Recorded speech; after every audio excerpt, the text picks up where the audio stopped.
we're broadcasting then. Okay. We're good. Sorry, Dennis. We'll go live then.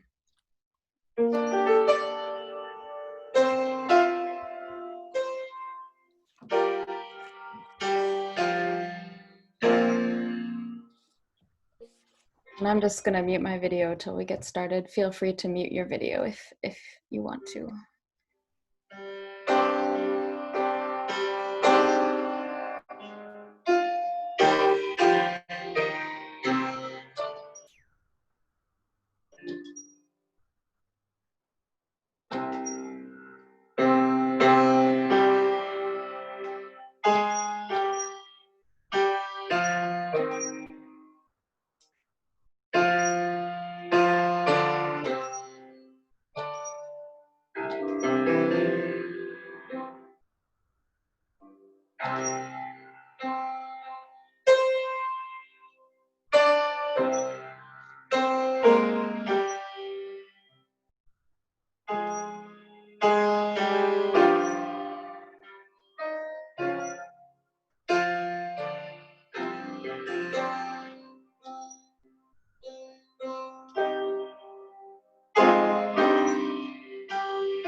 now. Dennis just played Many and Great, O God, Are Your Things, also entitled Many and Great Are Your Works, O God. And this song was written by Joseph Renville. Joseph Renville was French and Dakota. His mother was a Dakota woman, and they settled and created a home not many miles where I am located right now. Perhaps that's about 8 miles away, but not far at all. He wrote this song in 1842. This song was, however,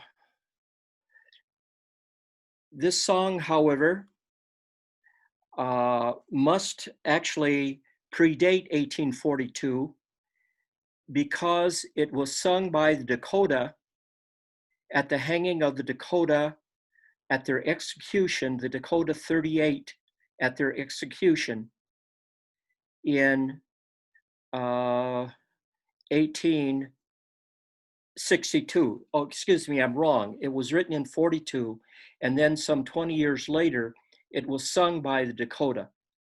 So the men who were unjustly executed by the U.S. Army had very much adopted this particular song as their own. The words to this song read, "Many and great are your works, O God, maker of heaven and earth, maker of earth and sky. Your hands have set the heavens with stars. Your fingers spread the mountains and plains. Lo, at the word, the waters were formed.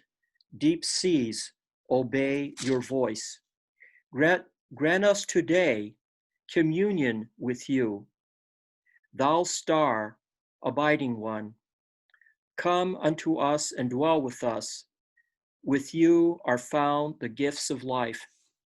Bless us with life that has no end, eternal life with you."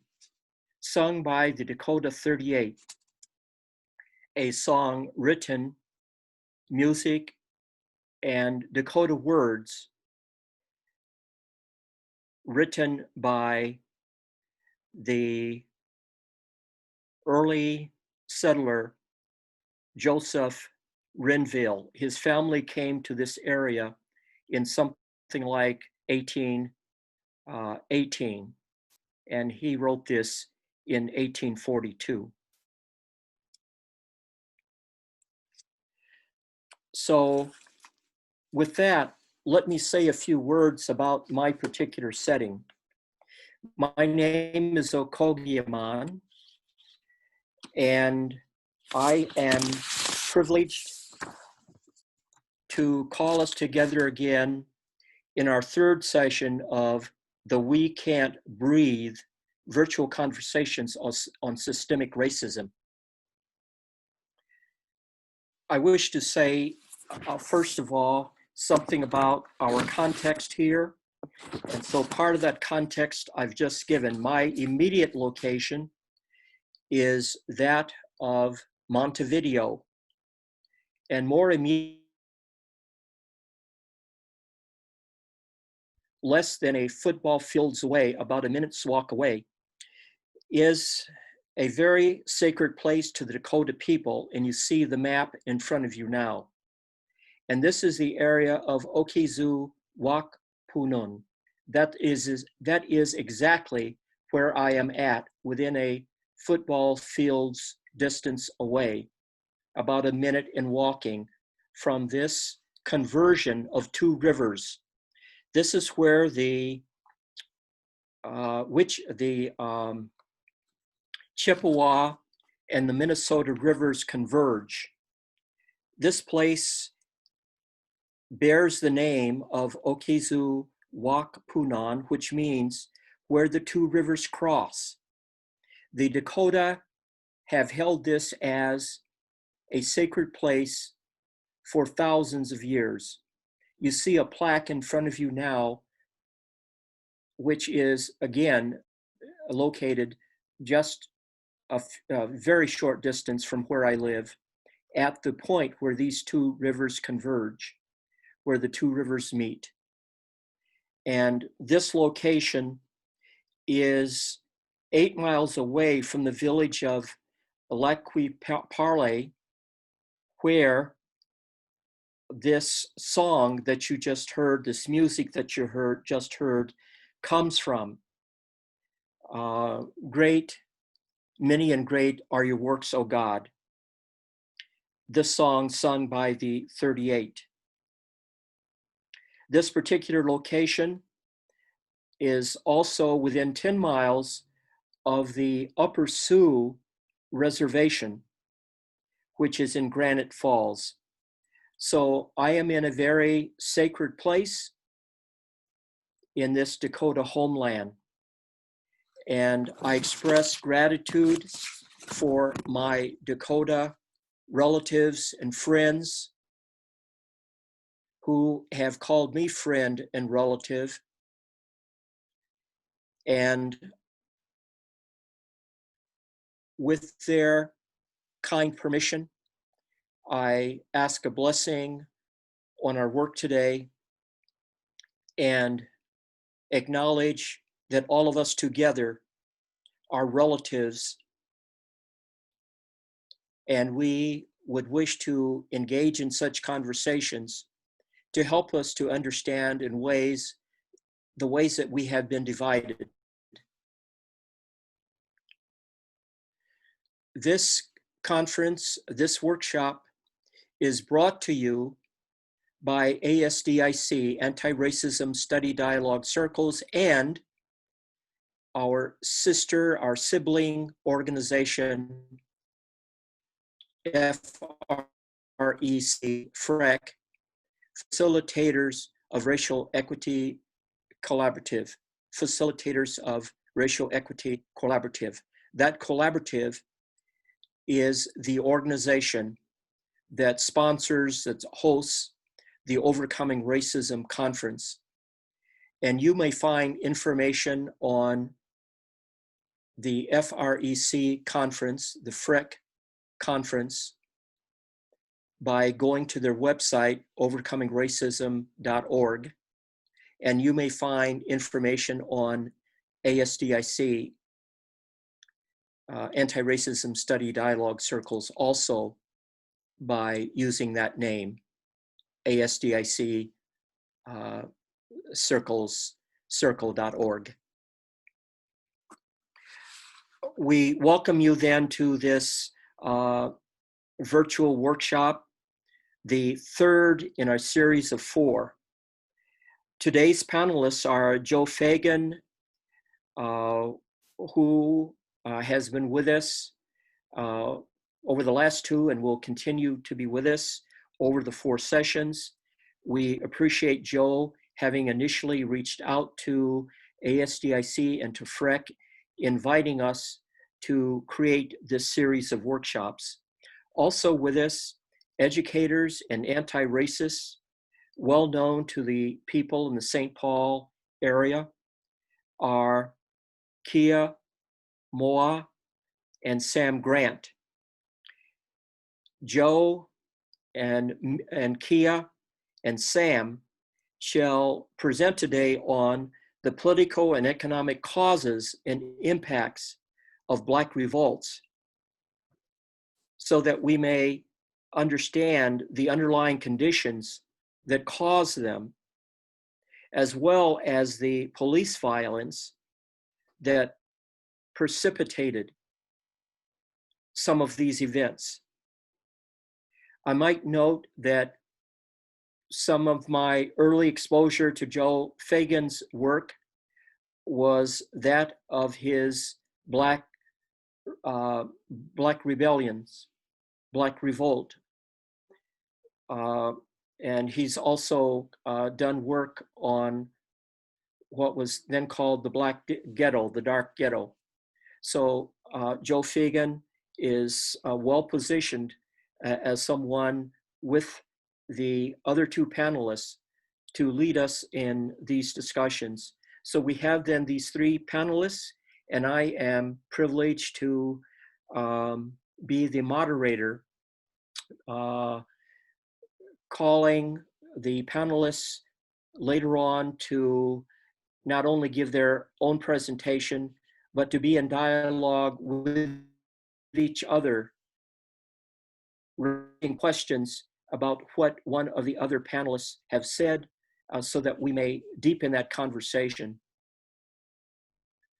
I now invite Maria to make some comments. After she does, I will do a quick review of today's program.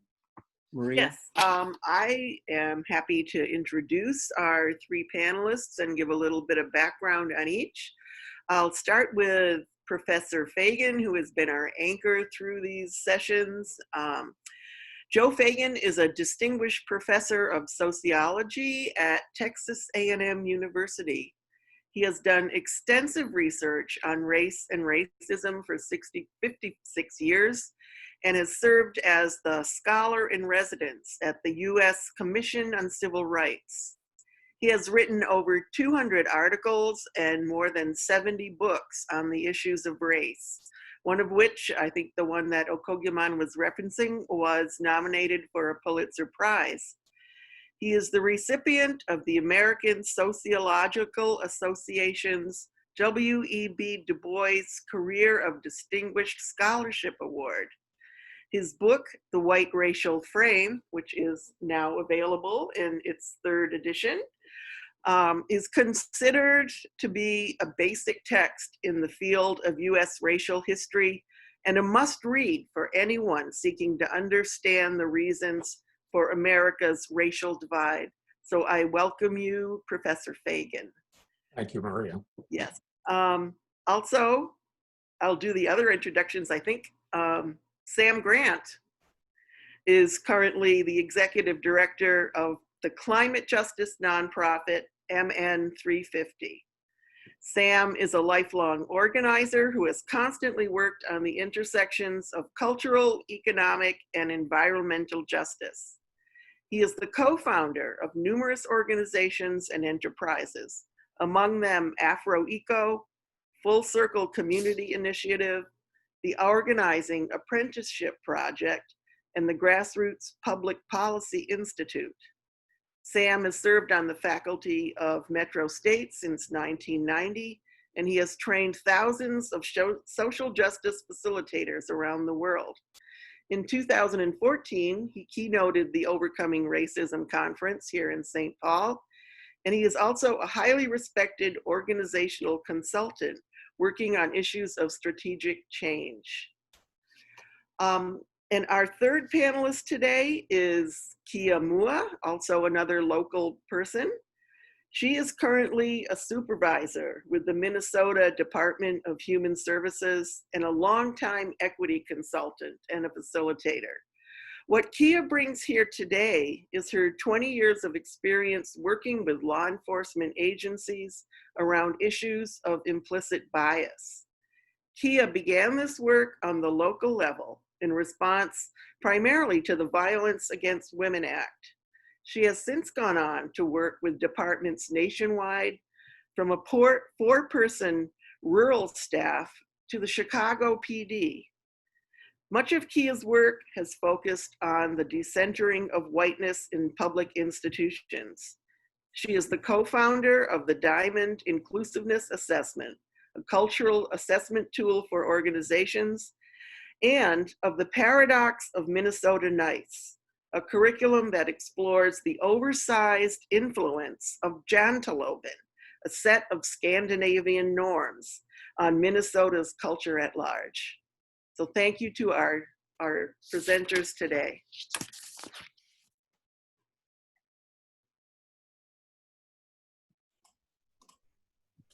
And Okogiman, where are we moving on to? Thank you very much. Okogiman, should I make a quick announcement or would you like to go first? Yes, Jenna, would you give us our announcements? Okay, just a quick thing about the breakout rooms that will follow this session, so there's no confusion. I've just put the link to the web page for this conversation series into the chat. So that at the top of that page, you can find the link to the breakout session that will happen at 3:40. So it'll happen just a few minutes after the conversation here ends.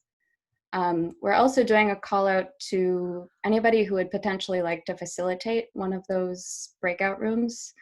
The breakout rooms usually last about an hour. So if you've ever facilitated a workshop with anti-racism study dialogue circles and would like to, just type your name in the chat and I'll make sure that you end up facilitating one of those breakout sessions at the end. I think that's all I have for Pokemon. Thank you. I want to add just a note to that. I appreciate the enthusiasm and the interest in people joining the chat rooms, and I would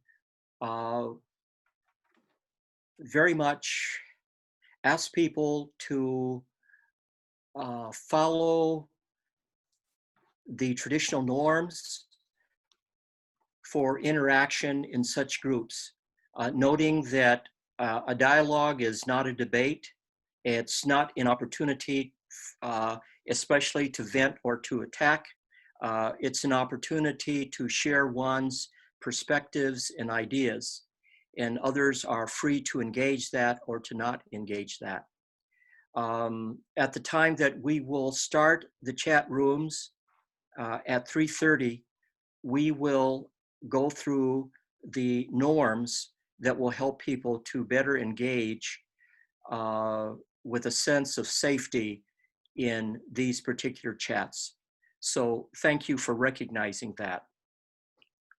Our speakers will give us a presentation, one followed by the other, and then we will have a music break. Following that, the speakers then, Joe and Sam and Kia, will interact with each other, and I will moderate that. Following that, while they are doing that, we will receive questions from you, the audience, and Maria and maybe Becky and others who might assist with that will gather questions that we will then be able to share with the three panelists. And so with that, I think we are ready to go. Thank you very much. And Joe, we'll start with you. Thank you, Pokemon. What I would like to do is to sort of set the context for this discussion of white racism and Black resistance and resistance by other people of color by just highlighting 4 basic facts about this society. Some of these are not well known. Some of them are certainly not known to the white population, and they're central, I think, to beginning a discussion of radical racial change in this country. The first point is that white racism is not just systemic, it's foundational. We're the only developed industrialized country which is founded on slavery. 60% of this country's history, that's a 6 and a 0, 60% of this country's history was the enslavement of African Americans, plus the genocide targeting Native Americans, and then eventually discrimination against other peoples of color. Well over half this country's history was slavery. And the slavery, after a brief Reconstruction period, was followed by nearly a century of Jim Crow segregation, which was a near slavery system. Now, this foundational slavery and Jim Crow was designed to enrich white Americans. This was not some just historical development. It was set up, slavery was set up to enrich white Americans and to impoverish intentionally Americans of color, especially African Americans under slavery and the theft of Native American lands in those first 246 years. So we are a foundationally racist country. And therefore, the second point is that we're a systemically racist country, which that systemic racism developed on top of that foundational racism.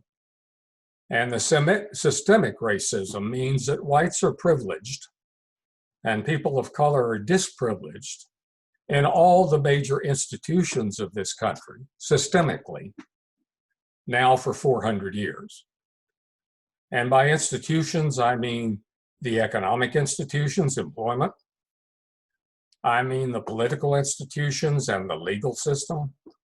I mean the educational system. I mean housing, and certainly the policing system.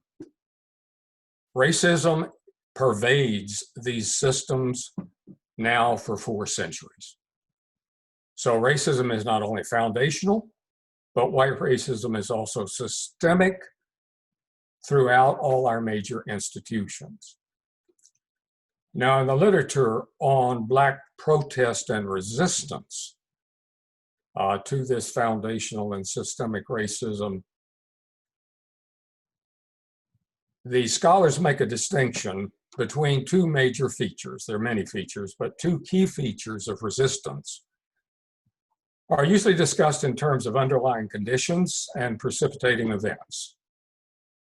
In the book that was mentioned earlier, the Ghetto Revolts book that I did back in the 70s about the Black uprisings in the 1960s, scholars like me distinguish between underlying conditions and precipitating events. The underlying conditions have been constant over American history, and they're the ones I just mentioned. The systemic realities of racial discrimination, exploitation, oppression in all our major institutions, initially targeting Native Americans and African Americans, but eventually adding in Latinos, Asian Americans, and others. And those underlying conditions of Black resistance in the scholarly literature and the other literature on these types of resistance shows those underlying conditions are those systemic oppressive realities in employment, housing, jobs, policing, and so forth. Those have been unfortunately constant across US history. And these institutions constantly, whether it's in the 1600s or the 2020s, these systemic oppressions, right, continue from one generation to the next. Now we've been about 20 generations. And over the first 18 of those generations, whites were ferociously and dramatically enriched at the expense of Americans of color. Slavery, Jim Crow, genocide. That's about 80% of our history. And that's the first 18 generations during which we whites were unjustly enriched constantly. And we passed that on from one generation to the next, to the next, to the next. Social science research shows that you can explain almost all of the racial inequality today in terms of wealth and income between white Americans and Black Americans. You can explain almost all the inequality today by those realities of slavery and Jim Crow and the ability of whites over now 20 generations to pass along unjust enrichment from generations in the past. And the reason that many Americans of color, many Black Americans and others are not as wealthy or as well off as whites is because they have been unjustly impoverished over those same generations. So underlying conditions have been massive, destructive, and oppressive for 400 years, and they are the underlying conditions that lead to Black protests, Black uprisings, Black resistance, Native American resistance, and the resistance of other Americans as well. And a fourth point I want to make is about precipitating events, especially these major uprisings by Black Americans have been studied in detail by social scientists. And it's clear that at least half the major uprisings have been generated by a police brutality, a police violence, a police malpractice event. And we certainly have seen that in the recent uprisings in our cities. Most of the uprisings have been precipitated either directly in that city or through the media in other cities by people there seeing the police brutality incident, say in Minneapolis. These underlying conditions are always there, but the triggering events particularly are important in generating these major Black uprisings in cities generation after generation after generation. So the bottom line, I would argue from the data, is that racism is not just a cancer on American society. It's the underlying foundation of US society. We are founded on 400 years of racial oppression. And it's not at all surprising that African Americans, Native Americans, and other Americans of color have protested generation after generation after generation against these foundational and systemically racist realities. Thanks.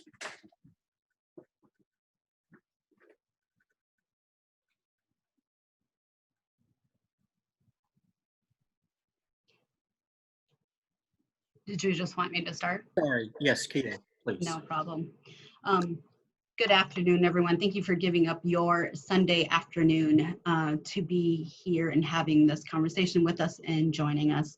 I'm coming to you from St. Paul, Minnesota, St. Paul's West Side little neighborhood that is pretty diverse and has been the hub for immigrants who come to the metro area. And so I come here with lots of pride of where I represent.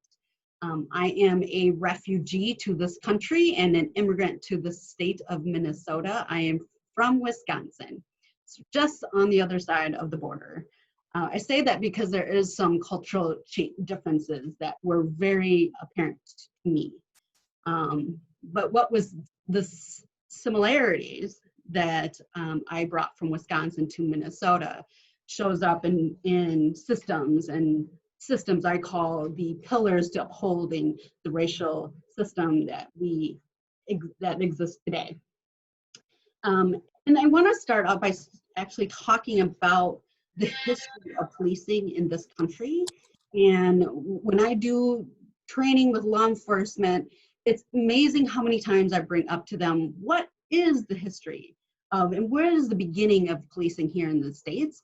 And many of them refer back to stating back to New York times when the Irish were police officers. And I said, that is true, but it is not the origination of what we see law enforcement to be today.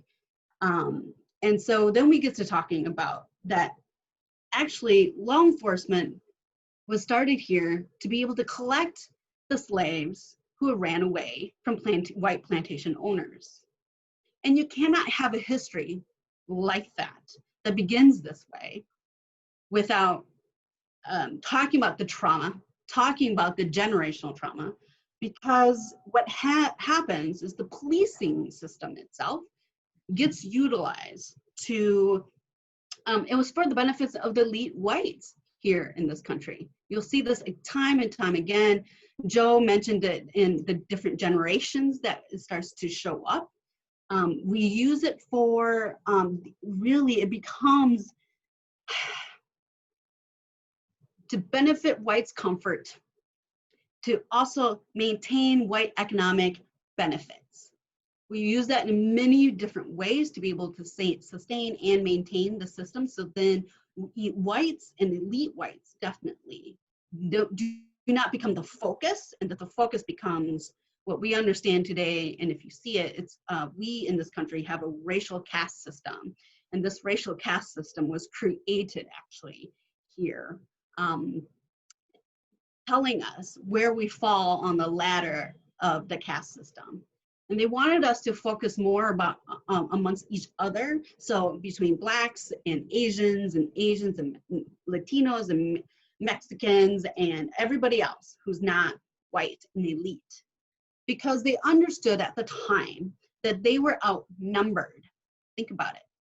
This is at a time in history when this is way before slavery even started in this country. Believe it or not, it wasn't always this way. There was a point in time when they were all working together, living together,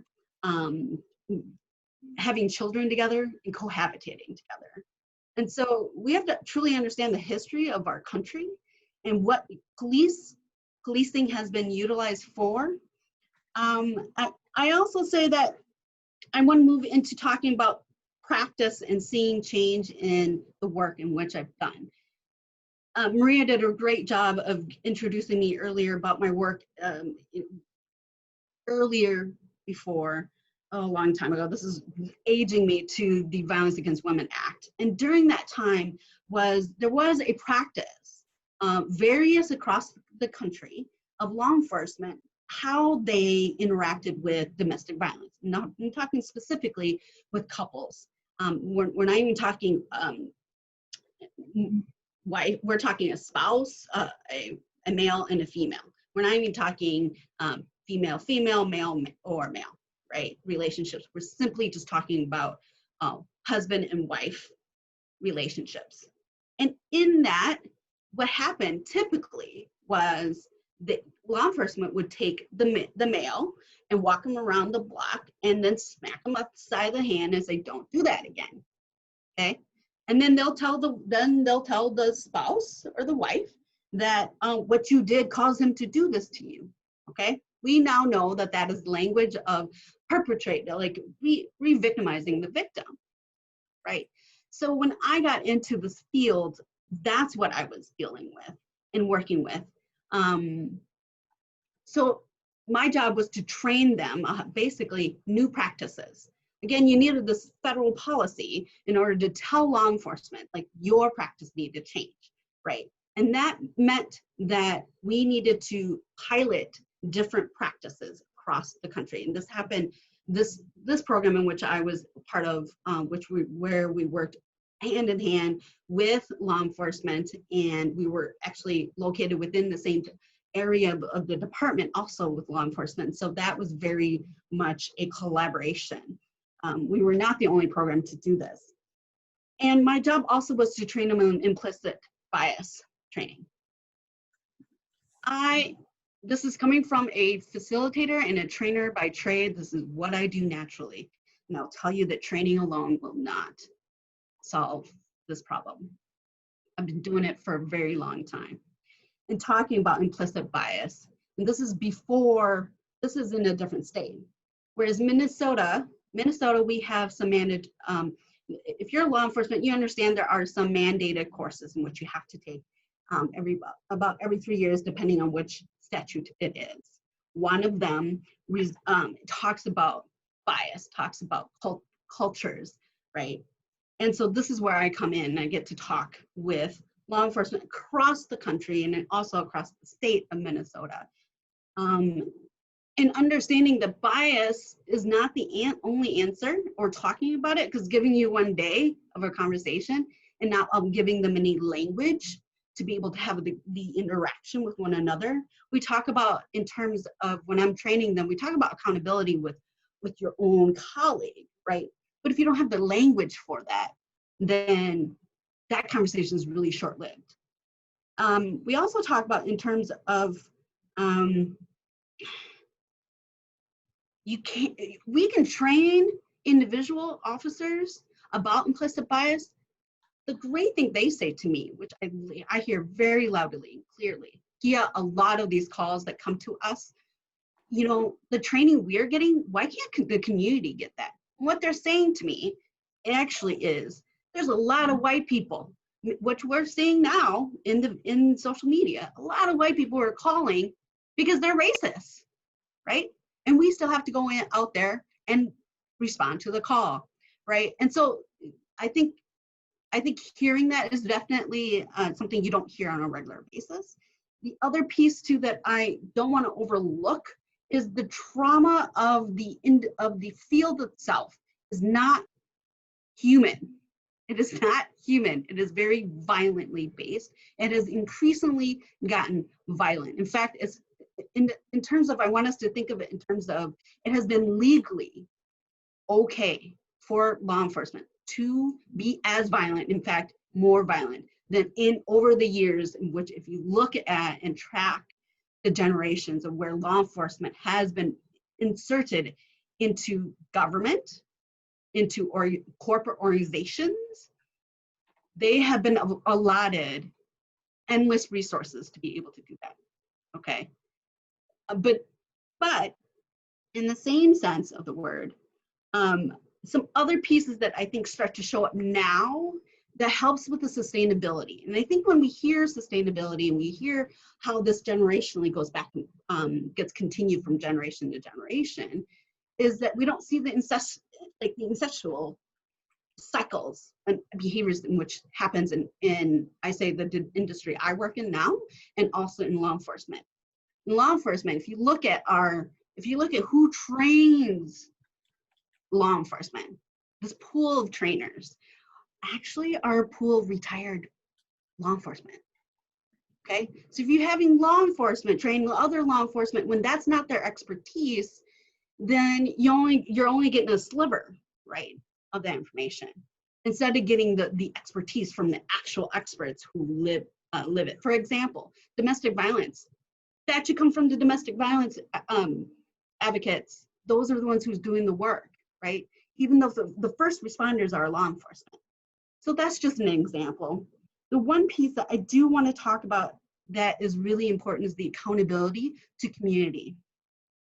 I see that as the answer, it's to start the healing process that has to happen. What we see now today is the traumatic oppression from law enforcement, backed by the government, backed by policies, backed by organizations and institutions, that healing process needs to start. And when we don't do that as a community, more uproars, more of the protesting, more of the divide within this country is what we're going to see. And so I encourage us, and what I see happening is that social media has played a different role in law enforcement that I am loving. It is showing the racial caste system that's like seeing more and more people from across different races coming together in solidarity about this work. And also, it's because that, if we understand how the origination of this system started, is the fear. The fear started back then that they didn't want all of us to work together because there's more of us than there were of them. We can do so much more than just heal our communities. We can actually come to a community and build one that isn't centered around whiteness. And I probably went way over my time. Thank you, Kia. Thank you, Kia. Sam? Thank you, Kia. Thank you, Joe. Thank you, Okigman. So 2 tough facts to follow, but I want to start by acknowledging that we are on the land of the Dakota and the Anishinaabe people. And we, and I'm speaking the grand we, all Minnesotans who are not Dakota and Anishinaabe have not been good relatives to the original people of this land. And as we think about what Dr. Feagin said about the foundational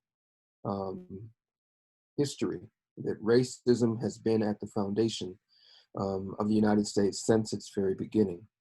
You have to understand that that means that the entire history of the United States of America has been experienced in Black bodies and in Native bodies as anti-Native and as anti-Black violence. So a norm was set at the very beginning that says this nation is for whites. And if you think about the Make Our Country Great Again, and you think about all of the white nationalist support for the Trump presidency, all of that is around this foundational narrative. And so I want to make the argument, Dr. Feagin said that we've had 18 generations of this really virulent stream of kind of white foundational racism. And I feel like it's fair to say that we've got 20 generations of it. If we founded 20 generations ago, that pattern at the foundation is still very much alive. And George Floyd's murder by the police was a manifestation of that unfortunate and unacceptable reality. So Minnesota is a place that is one of the best places to live in the entire world. We've got some of the cleanest air, cleanest water, cleanest soil, great bike paths, great education system. But those great qualities of Minnesota have never been equitably shared. To be Black or to be Native in Minnesota is to have a regular experience of not being able to breathe. So for George Floyd to have that officer with his, foot on his neck, his knee on his neck for, 8.5 minutes is a violent act. And it's also a metaphor for what it's like to live in North Minneapolis or the other environmental justice communities in Minnesota, where it's harder to breathe because the toxic industries are in our neighborhoods. They're not in all neighborhoods. So if you live in North Minneapolis, you live on average 11 to 13 years less. So that's a form of structural violence and anti-Black violence built right into the tapestry of this country that's invisible. People can say, well, I didn't cause it. It's not my fault. Let's focus on the things we can do. So I want to go backwards in time, not as far back as 1619 when the first slaves were brought to Jamestown. Speaking of Dr. Feagin's 400-year history, but just back to 1967. In 1967, there were 4 days of unrest in North Minneapolis because of police misconduct. No one died in that particular, moment of unrest here, but in other, moments of unrest in the turbulent moments of unrest in the late 1960s with the riots and unrest that spread across the country, there were many deaths and damage to a significant amount of property. So I want to say we've been in this moment before. And I also want to say this is a new moment because it's remarkable to hear that I've been doing anti-racism, anti-police violence work my whole adult life. And this was the first time that I saw a significant proportionality of whites step to the front line and say, enough. We can't go forward with any more police violence that clearly continues to specify that if you walk around the world in a Black body, your life does not matter. So to say Black Lives Matter is one of the forms of meditation that we want to invite white people to do as part of your daily practice. Wake up every morning and say, Black Lives Matter. How can I live my life in a way today that affirms that Black Lives Matter? And before you go to bed at night, you sit down and you say, how did I demonstrate through the way I live my life today that Black lives matter? Because all lives matter. How did I demonstrate that today? What did I learn today so I can offer a higher expression of that tomorrow? So these are some of the questions we'd like you to think about. George Floyd is not alone, unfortunately.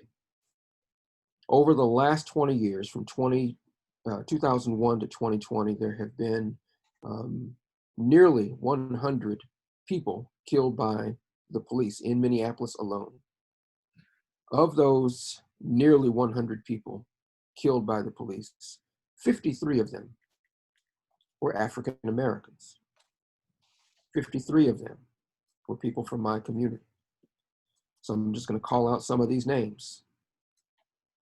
Charles Craighead, Abu Jelani, Martha Donald, Christopher Burns, Walter Dochniak, Lamont Scott, Eric Netters, Anthony Williams, Johnny Rogers, Courtney Williams, Dominic Felder, Ahmed Guled, Ramel Hill, Billy Labahano, Jason Jones, Sam Holmes, Terrence Franklin, Don Taylor Wright, Delshawn Crawford, Jafford Smith, Cordell Handy, Thurman Blevins, Jamar Clark, Philando Castile, George Floyd. The list goes on. To understand why it is so possible and so constant that Black lives are taken at the hands of police in Minneapolis, we have to think about Minnesota's Minnesota apartheid model. Our Black population in Minnesota is less than 8%. Our median income of Blacks is less than 43% of whites. Our unemployment rate for Blacks is 3 times that of whites. Our home ownership rate is 1/3 that of whites. Consistently, since we have been keeping data on the major metro areas with significant racial apartheid patterns, Minnesota ranks in the top 5. Every time I've looked, it ranks in the top 5, and many times it's been number 1. Nathan Hare in 1970 wrote this phenomenal article in the journal, The Black Scholar, called Black Ecology. And he said there's 2 different environments. There's one environment for whites, all ensconced in privilege. And there's another environment for Blacks, all ensconced in structural oppression. So for whites to talk about the environment is an entirely different narrative than for Blacks to talk about the environment. Police violence is part of environmental injustice. So as I think about this work, I feel like going forward, our challenge is to contextualize structural racism as a manifestation of environmental injustice. To be born into a world that does not welcome you because you have Black skin is a world that must die.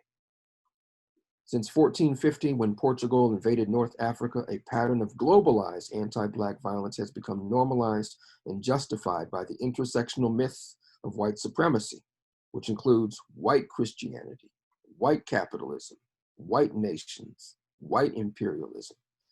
To code the entire world white makes the entire Black experience of modernity an experience of environmental racism and genocide.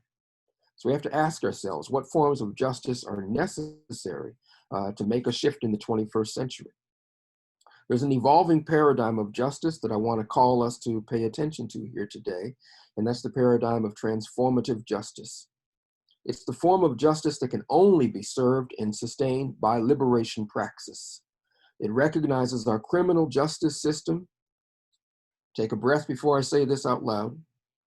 It recognizes our criminal justice system as fatally flawed, and that the entire fabric of white supremacist history in America and the world as a structural, cultural, environmental, political, and social crime against humanity. People must now collaboratively define the means and mechanisms by which we will stop the structural crimes of white supremacy and coordinate that with a massive distribution of racial healing and cultural healing across all of our divides. And that, I want to suggest, includes many distinct forms of reparations, including some financial reparations. I think we're living in a critical generation. What happened to George Floyd and all of the unrest we're seeing around us right now demonstrate to me that this is not just a hot moment that's going to dissipate. We're in a period of turbulence. And in this period of turbulence, we have to really stoke our co-creative capacities for manifesting the world we wish to see in the way we relate to each other in a healthy, embodied way now.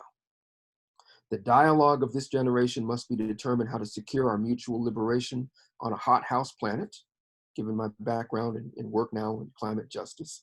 The democratic infrastructure of this generation must transcend our acquiescence to systems we know are failing us, and we must have the audacity creatively to create systems that will work for all human beings, regardless of their nationality, religion, race, gender, class, so on and so forth. There will have to be tangible wins in the short term as we try and win these major transformations. So some short-term things I want to encourage us to think about is to recognize racism as a public health crisis, to defund the police and invest in alternatives that foster mutual well-being, the design and implementation of massive scale cultural and intercultural education and healing, and direct investments in what we can agree on as the preliminary infrastructures of mutual liberation. And I want to echo and amplify what Kia said, that education and training alone doesn't work. People need experiences of coming together across their divides, and that experience of coming together across our divides is itself part of the healing journey. Having made these comments, I want to invite you to recognize that we have more in common than we have that divides us, but living in a country with a foundational pattern of racism has made it very difficult for us to come to know each other from the domain of the heart. So coming to know each other now from the domain of the heart and committing to action together from the domain of loving ourselves, loving this planet, loving each other is the only legitimate path to creating the basis of a social contract worth having. So I sort of close with those comments and yield back to Okogiman. Thank you very much. Thank you, Joe and Kia and Sam.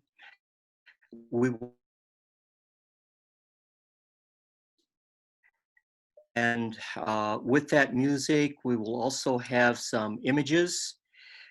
We will come back and engage the conversation. Thank you very much. This is a great start to conversation you're anticipating. Thank you. Short break. So Dennis will come on with music now.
Thank you very much, Dennis. So our panel now will reconvene. So asking the panel, what particular issue came up among yourselves that you would like to readdress? What did you hear from another panelist that you would like to dig in on a bit more?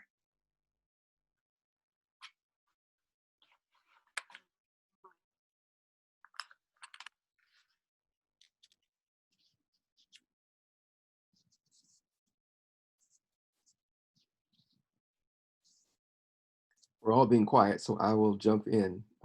Something that I think both Dr. Feagin and Kia can speak to, and I think we need to hear it land a little bit more regularly, is to define the living history of police violence. So to sort of go back to the founding of, the use of police force as a weapon against Black freedom by making sure that Blacks stayed on the plantations. I think sort of going through the continued evolution from the plantation economy to the Jim Crow economy to the industrial economy to the post-industrial economy, the evolution of the use of police violence. It'd be great to hear some feedback to go a little bit deeper in that from each of you. Yeah, I would add to that, Sam, that the whole system of foundational and systemic racism has required white violence more generally, not just police violence, but other kinds of government violence, like the National Guard. Numerous times in our history, the militia or the National Guard has been sent in to put down Black slave uprisings, for example. And both of you are absolutely right that a basic root of the US policing system is to control Black and other populations of color, right? From revolting. I mean, what is the police violence for? Is to keep people of color from revolting against that systemic racist oppression, right? Yeah, that white framing that we talked about a little bit has two parts. Part of it is the anti-Black part, the anti-others. But the center of it is how we whites see ourselves. It's the pro-white. And in that center, we whites, and this is true for almost all white Americans, see ourselves as the most virtuous, right? We have the most virtuous democracy, the best democracy. White women are the most beautiful. We're the hardest working. We have the best history. We're the most developed. So, but the thing we whites leave out, of course, is the unvirtuousness of white America, which is that violence you're talking about. We have regularly used violence, unjustly, obviously, first to steal the land of indigenous people and then to steal the labor of Black Americans. And then other Americans of color have come in too, and whites have used violence, like they are now with immigrants, right? We rely heavily on undocumented Mexican immigrants for the food supply in this country. And yet we have a president who attacks them, right? And tries to restrict them and use violence against them so they don't go back and forth across the border. Yeah, violence has been at the center of the white implementation of this system of oppression. You're absolutely right. Thank you. And Joe and Kia, I don't know if you guys are looking at the questions that have popped into the Q&A section, distinct from the chat. So I think that we should look at those questions and think about how we might want to be responsive to those as well. There is a question on here. Where would you say is the balance between coming together to heal and working on this separately? And I think that in my experience, this kind of almost has to happen simultaneously in parallel. And so when we don't even talk about or acknowledge that it is a problem, that it has been a problem since the origination of this country, I don't think you'll even get to the point of being able to talk about healing, right? Or actually even working on it. And healing really is going to be, in my experience, the only way that I know how to heal is to do it collectively and in community with others, my brothers and sisters who are in this fight with me, and who those who even aren't in the fight with me. I include the you too, because the part, and I truly believe this to be true, part of whiteness tells us, the narrative tells us, is for us to not have to be able to think about or dream or imagine a world that's not centered around whiteness. And so sometimes I do something as simple as telling people, I just need you to imagine a world that's not centered around whiteness and the benefits of whites. Thank you, Kia. I am interested in one of the questions that appeared earlier, and that has to do with the accountability of the judicial system.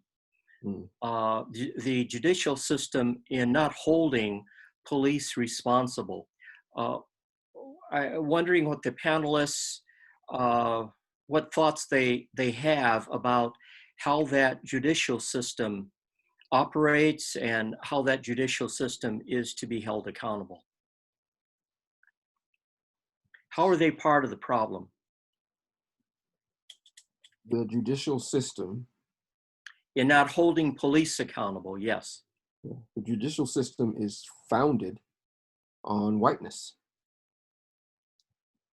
And so the justice system has historically, throughout its history, practiced two forms of justice. One for whites who deserve justice, and one for non-whites who deserve control. So where Foucault talked about biopolitics, Achille Mbembe talks about necropolitics. We live in a world based on anti-Black violence, and that is invasive and pervasive throughout the entire justice system. So if you go into a court in the United States of America and you expect that regardless of your socioeconomic position or degrees or successes in life, that you're going to get fair and equitable treatment, you're going to be in for a painful surprise, because the justice system is inherently racialized from top to bottom. And if you look at studies that have been done on from police arrest to incarceration, to court hearing, toward determination of the judge, towards time and sentencing, towards rehabilitation or not rehabilitation, towards the collateral consequences of incarceration, we see a cumulative impact of violent patterns, unjust patterns practiced by our justice system. So when I talk about transformative justice, it requires us to do a thoroughgoing assessment of how do we go back to the foundation of white supremacy in this country and practice anti-foundationalism to disrupt and displace that foundation and to create a new common foundation that provides justice for all human beings. And Alan asked a question early on I want to sort of make a mark on before I pass the mic back to Kia and Joe, and that's that, is a spiritual awakening required? And how do we go about being a part of that spiritual awakening? And the answer is yes, a spiritual awakening is required. And the place to begin that spiritual awakening is in your own heart and in your own meditation about how can I be in service today and all days, in the way I breathe, in the way I think, in the way I feel, for a planet that works for all people and all species. If you pay attention to what your heart integrity asks you to do, you will become part of that solution. And I know when I talk to a lot of whites, I don't know where to begin. It's this big dynamic that I see consistently. And you have to stop saying that. And the way to stop saying that is by saying, I have to begin to live my life in more direct generative relationship with people who have a different experience of this world than I do. So I can learn directly and I can make explicit commitments of solidarity on a day-to-day basis. Change your life so we can change our pattern with each other is what I want to say. And, put a point of emphasis on Alan's question. The forum for the spiritual awakening starts in your own heart and in your own processes of meditation or prayer, however you choose to do that, and then to share that with people who are different than you. I think back in the 80s, Jesse Jackson, when he ran for president the first time, said, the most segregated place in America is the pews on Sunday mornings. And so as long as we can't pray together and dream together about the world we wish to share, we can't co-create. So I will hush up there and yield. I want to hear from you, panelists. But the only thing that concerns me about that, where I firmly believe in that heart change, I'm also concerned about false consciousness. So, with that false consciousness, I can go about my heart issues, but still, I'm operating from a center that is already corrupted. And so all of my feelings, my way of thinking, all of my responses come out of that early conditioning that's already corrupted. So it just kind of leaves me in a hopeless place. Yeah, I hear that very loud and clearly, because I think that we have experienced, I should speak for myself, I have experienced lots of white allyship that has been, fake. And so, meaning that it becomes just a label, a term, and once you're there, it's the same thinking as, like, if you state you're not a racist, all of a sudden for the rest of your life you're not a racist. But you can't ever make a racist statement or behavior.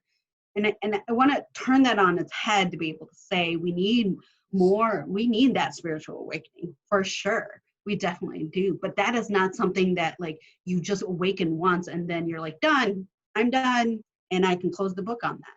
Like, that's not how this work is going to continue and sustain itself. I think that part of it is, we talk about accountability for police, we talk about accountability for our systems. Part of the conversations I end up having a lot too is, how do we hold ourselves accountable, right? How do I hold myself accountable to Sam, or to you, Kogiman, or to Joe, right? To one another. How do we be in community together so that we don't revert back to whiteness, right?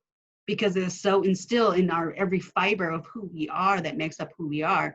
We have to, like, unpack that, unload some of that, because it's taken 450 plus years to get to where we're at today. It is not going to be an overnight process that's going to undo all of this, even within our own selves and our own core.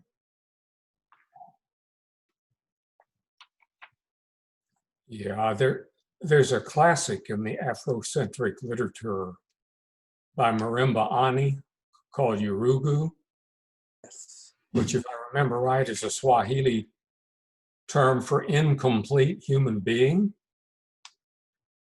And one of the things we whites did to ourselves in creating white supremacy, systemic white racism, racial oppression, is to give up a part of our morality, right?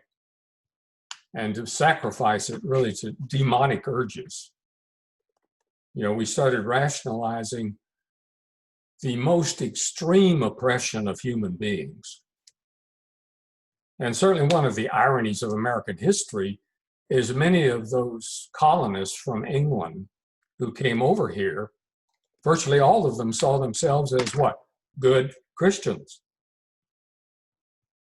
And you can see how much of Christianity has to be distorted, twisted, in order to defend racial oppression and racial framing of other people. I think the first step in that spirituality is to start admitting that we're the best we can ever be as a recovering racist, right? We've got to work on our own racist framing. We've got to know our own racist history. We whites are going to have to make some big sacrifices. Reparations requires big sacrifices, but also individually big sacrifices. Just about every white person I know who's gotten involved in anti-racist work, you know, has gotten nasty emails, nasty letters, death threats.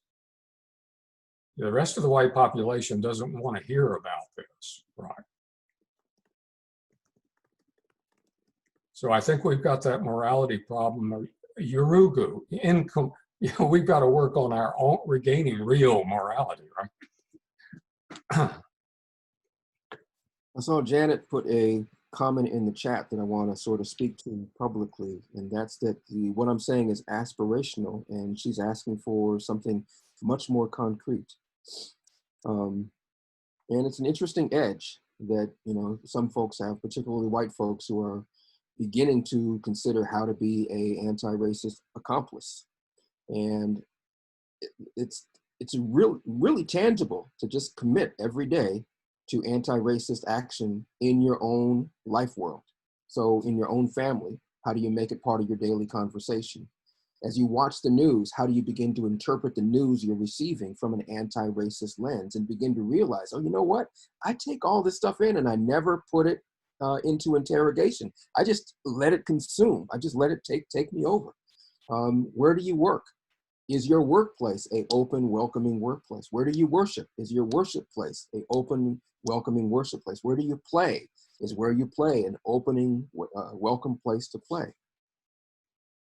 If we commit to the journey of personal responsibility for our stake in allowing racism to continue, and we surround ourselves with people who share that commitment with us, we will, in fact, create ripple ecologies that connect at grander and grander scale. There is too much permissiveness around patterns of racism. We overtrust our systems and are refusing to do a thoroughgoing interrogation of how our systems are failing us. That's a scary thing to do, particularly if you're privileged and you feel like these systems mostly work. So I don't want to rock the boat if they mostly work, because I don't know what we would replace them with. Well, part of the work is to nourish your radical imagination and be able to say, here's one thing we could do that maybe would provide alternatives. So if you just go online and you Google, when people say they want to defund the police, what have they imagined and implemented that has some bearing in the real world? And how is it working? You will find living examples of where people have done that right here in the United States. If you want to understand how a white educator in a school can be an anti-racist educator, there's an abundance of great resources. And when Joe and I and Kia were coming up, we didn't have the internet yet, but now we have the internet. We have this amazing tool. All you got to do is get your fingers dancing on the keyboard, and you can have critical questions with an abundance of answers, you know, coming to you at the ready from all over the planet. So we have to have the audacity and the courage to no longer live in fear of ending toxic violence. We have to say, in my heart, in my mind, in my body, I will no longer be a place that allows toxic violence to run in my kinesphere. Making those kinds of commitments and bringing them alive is part of the journey of coevolution. Yes. Sam is, sorry, Kia, go ahead. Oh, I also wanted to pay attention to, there is a question specifically on chat of how do we address structural and systemic racism in the public organizations.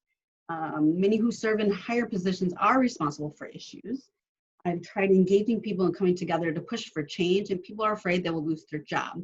I've reached out to state issues to the commissioner at DHS, assistant commissioner in the OIG, and the former inspector generals. The answer I receive is we are working on it. Any suggestions? I think this is where, so now I'm gonna wear my public government worker hat. And in my experience in this is you have to find out where all those accountability systems are. Figure out who those people are and if they are involved. And if they are involved, ask them those questions. It is their role. There are systems in place too that are supposed to be there to hold systems such as DHS accountable, right? Find out where those are, and there are those. If you want to contact me, you should contact me too, so we can have further deeper conversation about this. But you're right, you know, when they're telling you you're working on it, what does that mean? What does that look like? How come we don't know about this? Is there transparency in that communication? And then the question, so that's, I wish we had more time. I really can't get into deep details about that and what you can do to be able to further get those types of accountability questions answered. But I would definitely find, where are those champions? Where are those true allies, right? People who truly are doing the work and just not speaking the speak. There is a question about, like, what is a fake ally? And I just made that up as we went, you guys, so just, you know, bear with me. There is what I've been seeing in practice is people who anoint themselves a white ally, except there are many times, and in one of those that I've been at work in places where I'm sitting there waiting for my white ally to speak up, where I know and they know this is the place and the space for your voice to be heard in a way that if I said it, it wouldn't mean the same thing. It wouldn't carry the same kind of power, right? And so those are where the fake allies become, where are all my allies? Question to them. I need more than an ally. An ally, you should be not self-appointed. I need champions. I'm here, I have energy, and I'm willing to work with you as a champion. That means you need to take some risk. That means that you need to give up some of your whiteness and share it. That's what that means.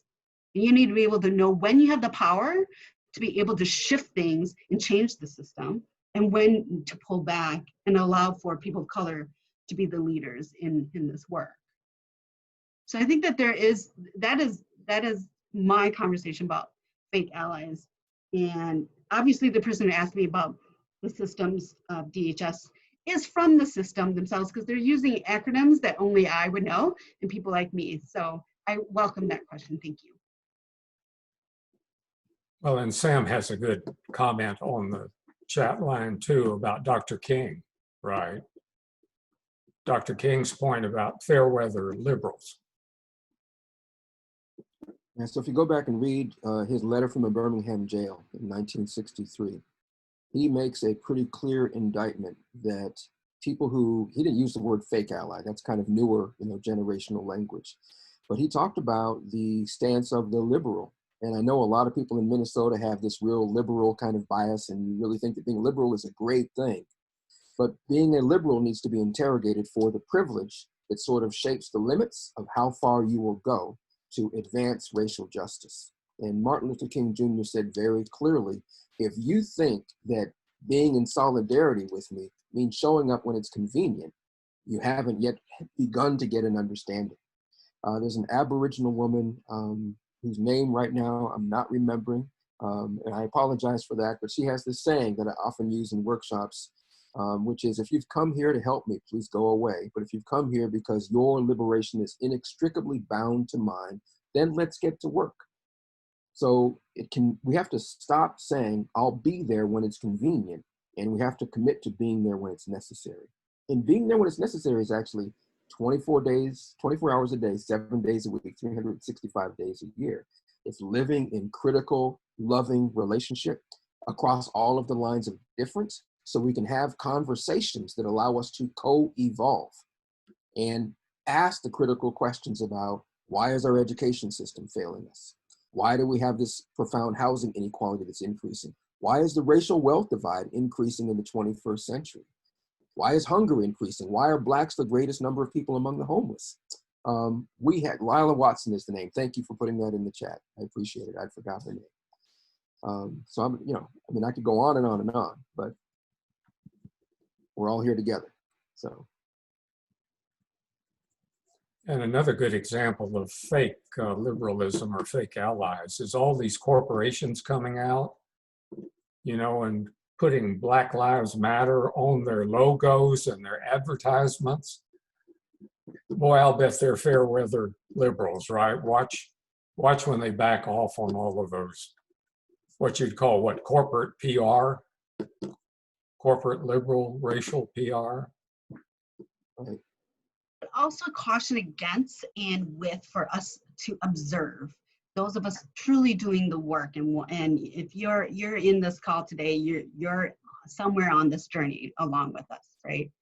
I caution us to look at people who call themselves allies and use the terminology and the language of social justice to uphold whiteness for their own comfort, for their own benefit. I have seen this on more times than I can count in a very liberal organization from a very liberal individual who self-appointed himself as a white ally. Okay, this is how we're not truly unleashing ourselves of the whiteness that is like embodied here.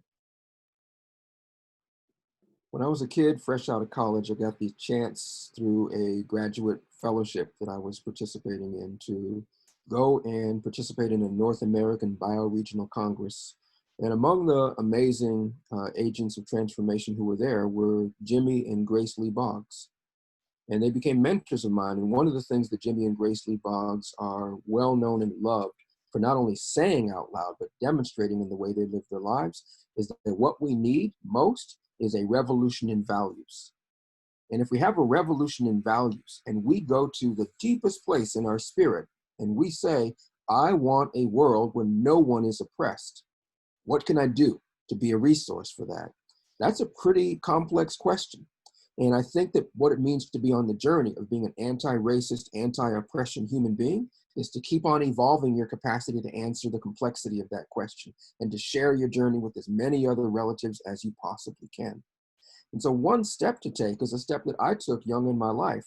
Coming back from that work at the North American Bioregional Congress, I decided that I had to, in a daily, practical way, live in right relationship with the Native nations here in Minnesota.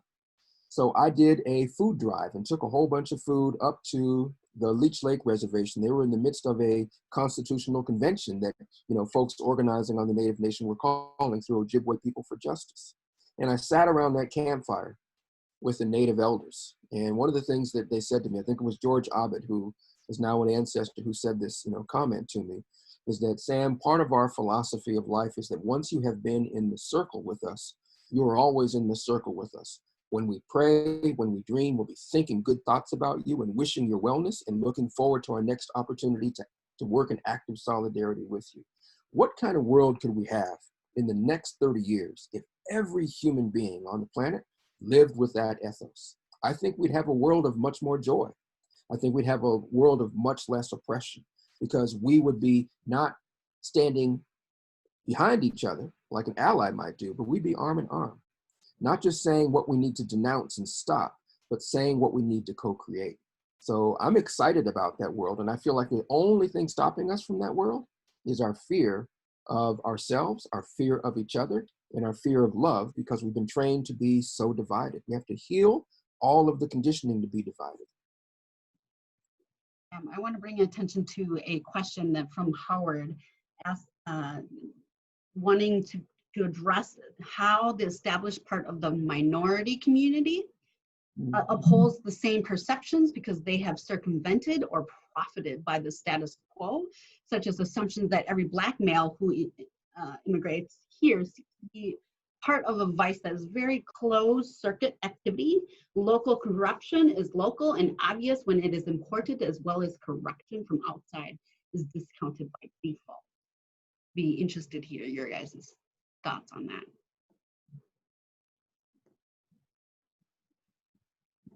This is an important point. Throughout history,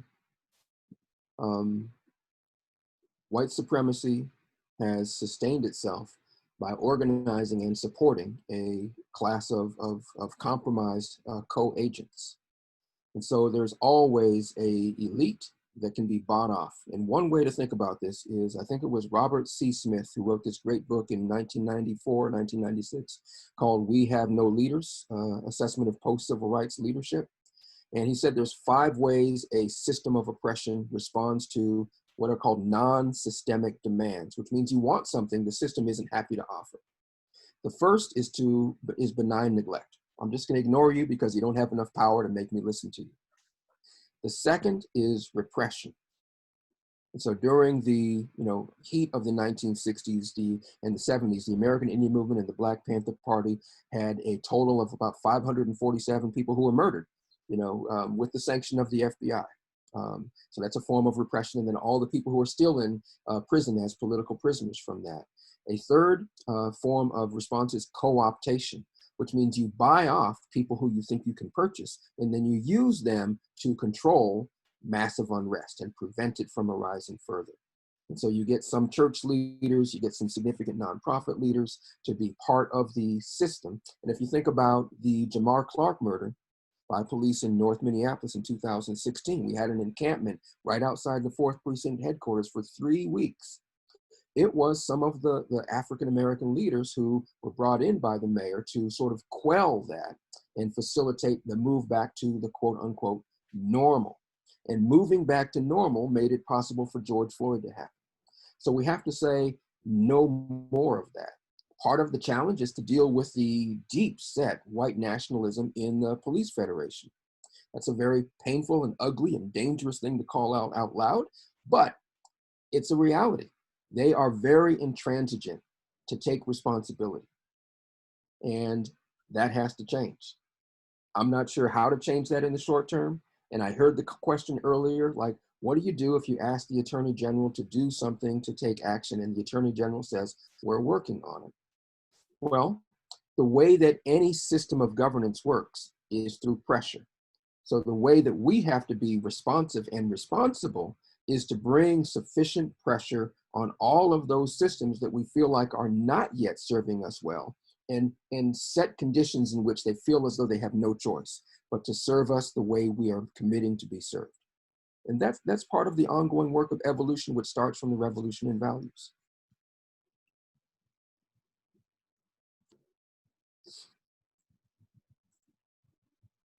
Another question in chat from Sherry asking, could any of us talk about how Minnesota nice pairs with whiteness? Joe, I would love to hear from your take on this. I have my own, so. Well, that's a kind of white liberal, getting back to your point about fake allies, Brian. This pretense of being anti-racist. Someone, Ruth Thompson Miller in the discussion raises the question about whites calling themselves allies and anti-racist, and she's suggesting that recovering racist is the best we can be, right? So seems like Minnesota nice is just a facade, right? I'd be interested in your take on it. I've never lived in Minnesota, but.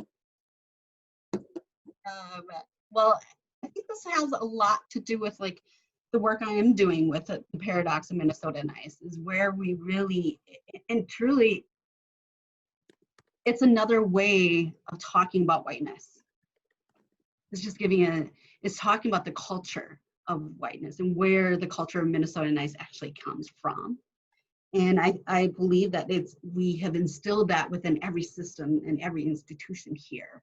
And it's the way that it is. And I argue too that Minnesota nice also is not always spoken, or the expectations aren't always upfront and transparent. So if you're an outlier or an outsider coming into our culture and you're not familiar with it, there's going to be barriers, social barriers, in which they do to show you what is okay and what's not okay here, for us to fall in line to what they are used to in how they do things here. For example, I had a colleague in my workplace. I founded an employee resource group, people of color employee resource group. We can get into details as to why it's called that. But the point is, being in that position, I got to hear all sorts of stories. One of them, one of many, is there was a person of color coming in from California, And they came in super excited, bought a condo here in downtown St. Paul, and very excited about being in this job, and was quite capable of doing this job. And I knew of this person. 2 months later, I find they're gone, like back to California.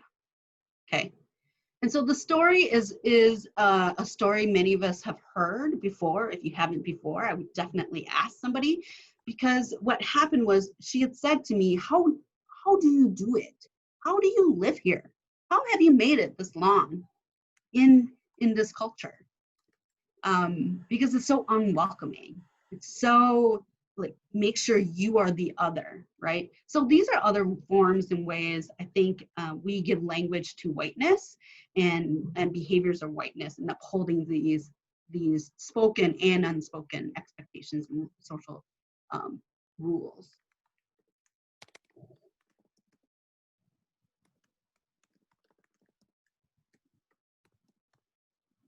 Thank you very much, panelists. We are at our time now. It is 3:32. There have been some wonderful questions that you have picked up on on the board, on the chat board, and I thank you for that. Many questions remain beyond the time that we're able to allow for that right now. So we are now going to move into the next segment of the program. Before doing that, I want to thank the help that we have gotten from Nina Moose and Becca Gibson, who have worked with us with interpretation, and with those who have needed whatever assistance that we could provide for particular needs that are among us. So thank you very much for that assistance. We are now going to move into the sessions, and certainly the panelists, you're welcome to join us there. I want to thank you very deeply, most sincerely, for what you have given to our communities. Our community, of course, listening here is participating is more than just folks in Minnesota. People are coming from California, from Texas, and elsewhere. So I want to thank you so very much for your presentations. And please feel invited to join in the next segment. Jenna will capture the information on the chat board. And I thank Sam and Joe and Kia, who have provided resources there. That questions have come up in regard to where can we get resources. And so some of those resources that you are asking for will be found there. And I will try to get up some resources taking this information in mind, and other resources up on the ASDIC website so people can make use of that. We will have our next session this coming July the 19th. And again, we look forward to this audience and the other members of the community who will join us then. We now will go into the next session. Jenna, do you have any comments that you would wish us to have before we move in?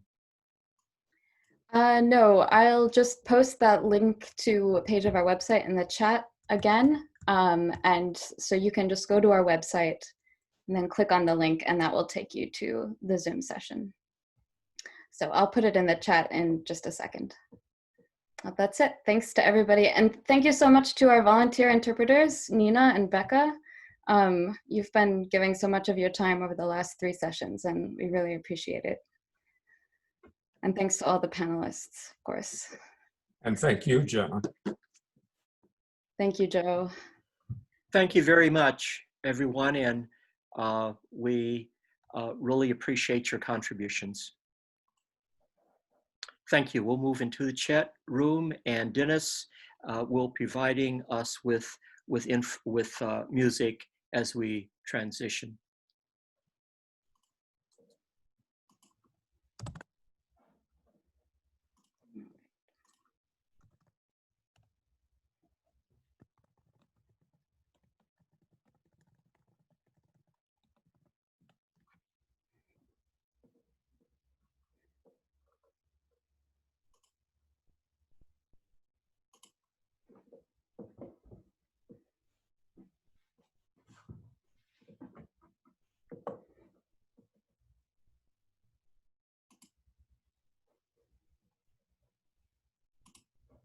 I'll unmute Dennis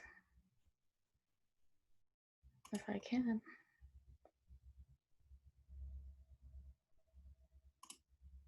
Oops.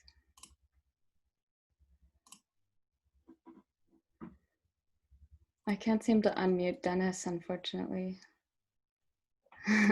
Dennis, can you unmute yourself? Great.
Thank you, Dennis. We're all going to the breakout rooms now.